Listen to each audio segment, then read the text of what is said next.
Oh, here we are again now, and it's like no time has passed. Gazing out upon the sunset as it sinks into the night. Many times it seemed as though a given day might be our last. Face to face with certain death, it's somehow coming out alright. I don't think that we have any cause to lament, but there's quite a lot of thrilling intent, thrilling intent, thrilling intent, thrilling intent.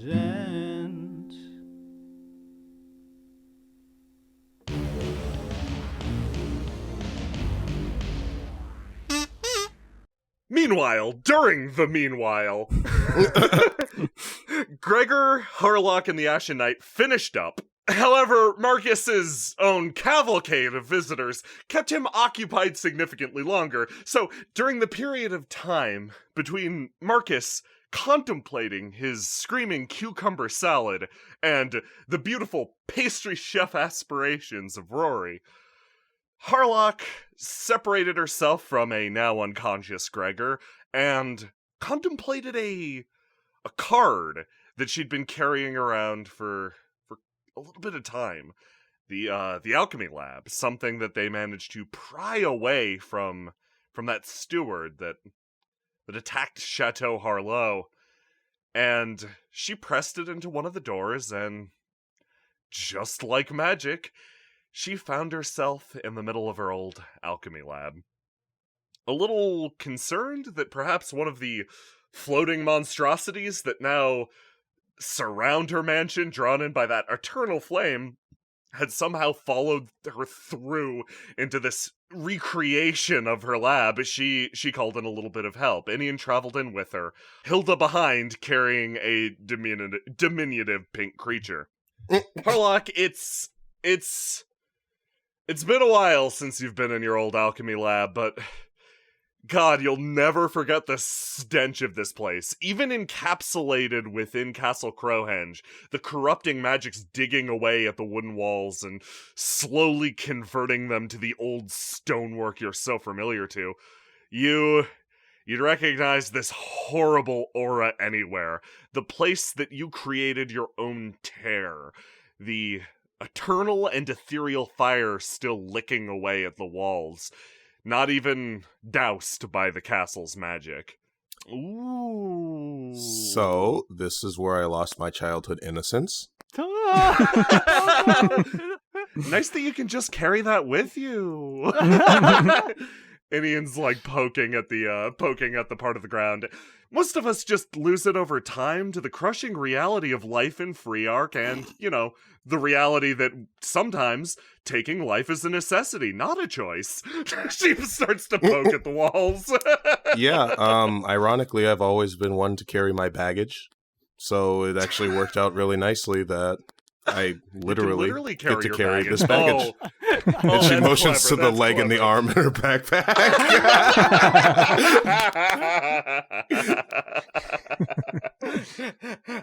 Hilda, drawing in the room, you see this fire on all sides that is rather unlike anything you've seen before. There's clearly something extra-dimensional to it. The fire seems to be, while normal fire desires to spread, to grow itself, this fire seems perfectly content to sit in its splotchy coloration on the walls and just eat away at it eternally. Hilda just looks down at the blast mark and drags her fingers through it and examines it. You feel on your fingers a mixture of potent magic, long dormant but still active alchemical mixtures that probably have a longer half-life than you desire. It's clear it's still slightly magically charged, but you're confident enough in your own abilities that it isn't a risk to you. But something potent happened here, and something potent is still happening here to a certain extent. Well, I think it's wise to leave this alone. Not a bad idea. I think that's the moral of the story at the end of the day. So, Are you finding any of those books you wanted to maybe pick up from the mansion? I know it was kind of a bummer that, like, we weren't able to get to this place before the steward took it, but maybe you'll find something good down here. Yeah, I mean, there's some good stuff here. It's a lot of basic things that I've kind of moved on from needing, but they have my sister's name in it, so I guess that's a keepsake. Well, your sister's name in it? She takes a step and, ooh, are you talking about any personal diaries or anything like that? And Ian begins digging like a I don't know, there might be gremlin. She picks up one of your old diaries, Harlock. You recognize it immediately. My diaries? Why did I keep a diary? No, I would totally keep a diary. It's just called notes. Ooh, did you take notes on the people around you in your life, like friends, family, etc.? Also, takes a step back, spinning on her heel, looking in the diary. She almost like instinctively leans back into you two, assuming that you'd catch her, then stops herself, hops on her heel a few times. I forgot. I can't use you people as like mobile stands or like support or whatever. Stando? Sorry. You actually noticed that Hilda had one arm out. Harlock did Hilda's too. pretty good at that. Yeah. Oh shit, no, I'm not letting this go to waste. She immediately leans into both of you and starts looking away at it. What did she starts to like fervently turn the pages. What did you mean by has your sister's name in it? Like It wasn't always my lab. It was my sister's lab before me, and I kind of took over and blew it up and killed my family. But that's not in the notes. Yeah, I noticed this ends rather abruptly with your attempt to prove the functionality of alchemy. Yeah, this is all starting to make a lot of sense. She snaps the book shut. So your sister was an alchemist too, then? Less so than I am. She wasn't completely mundane as I am. She inherited the family gift, so she didn't need it as much, but she did have a nice lab because she was very high up in the school. Oh, you're from a family of mages. Yeah. Only one. Only one? I'm the only one who's not.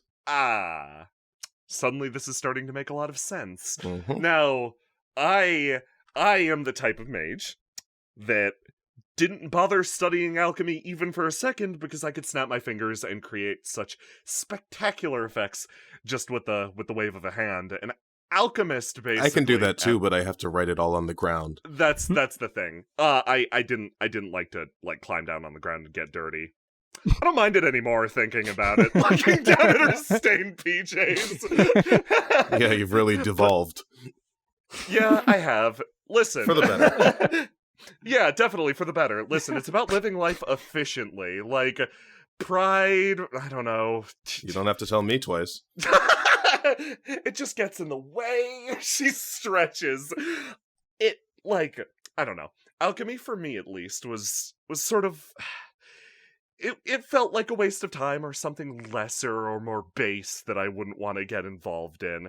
But I can't imagine someone trying to keep up in a school of the one of my caliber. She places a hand on her chest for a moment and looks actually proud before that pride slips away, as it usually does for Inian. With just alchemy.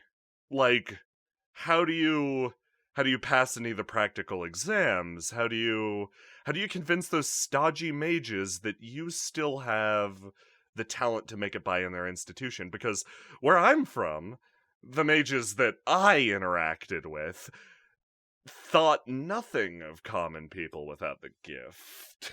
I guess it helps that I'm not so common that they would, take a look at what I had to say, but a lot of hard work and taking some risks that probably didn't need to be taken in the long run. Looks at the arm and leg and like once again supports herself under her own weight. She turns. I got into a discussion with the other fellows of this group that if you had a magic item, let's say, theoretically, that if it touched anyone, normal people, extraordinary people, it would grant them the gift, the power of magic, even only temporarily. Do you think that'd be a valuable thing? Do you think everyone deserves to know magic, simply? Do I think everybody deserves to know magic? I know people who know magic who shouldn't. She beams at you. I knew I liked you guys for a reason. But that being said, if such an item did exist, I wouldn't touch it because that would be cheating. And I like to lay claim to the fact that I am the greatest mage who ever lived without an ounce of ability to perform magic. Enian blinks a few times and slowly looks over, like makes eye contact with Hilda, looks back at Harlock. Hot damn, okay, I underestimated you. After all our pen pal sessions, you still do? Yeah, I still, okay, yes, because I guess I thought of you as someone who was in a similar spot as me, kind of goes back looking at the fire. Someone who was looking for an efficient way to, I guess, get what she wanted, but you genuinely have... You have a dream. You have an actual aspiration. Not only that, it's a badass one. She looks over like, I honestly wish I had a drive like that. And honestly, a big part of that was how cool you sounded saying it. Like, I'm gonna be real. Thanks. Hilda just pats Harlock on the shoulder. It's very cool. Because I get it. She takes a step away. There are so many smug people out there who just, oh, I've got magic. Ooh, look at me. Sparkle, sparkle. I'm making fun of Marcus. I noticed. Right now. Yeah, I'm sorry. He doesn't deserve it. She tenses her hands in front of her eyes and starts to rub them. The devil. Yeah, he's cool he's cool. He's just cool. Marcus he's not bad. Cool. He's not bad.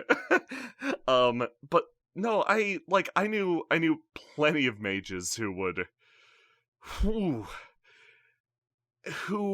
I would love nothing more than to see them, honestly outperformed by anyone with any level of true magical capability. You as a 100% mundane person, just imagining it now, going in front of that board of directors and just showing off, outperforming every single one of them, and that is simply delightful. Well, I'm a big fan of vengeance. She smiles. Fortunately, I was able to do something just like that when the North was overtaken by Crowhenge, and all of the mages found themselves mostly dead. So, the Hunters Guild that wouldn't allow me in at the time started opening their doors to people who were, just actually capable. And, oh, hot damn, mission accomplished. Yeah, that worked out for a while. She thinks about it. Yes, that's also the incident that you lost your family in. So I'm understanding there were pros and cons to this. It's okay. I don't wax nostalgically about anything. Do you take any amount of delight, honestly, from the situation? Obviously, this is a glass half empty situation. You need to be some sort of deranged optimist to be like, oh man, my family got incinerated, but at least I got this cool job now. But at the same time, is there any amount of delight there? The fact that you liquefied a bunch of holier-than-thou mages and immediately got a job somewhere else? I guess that I've always kind of considered I don't know why I do what I do. It's always been sort of to continue doing what I do. There isn't really a purpose or a reason for it.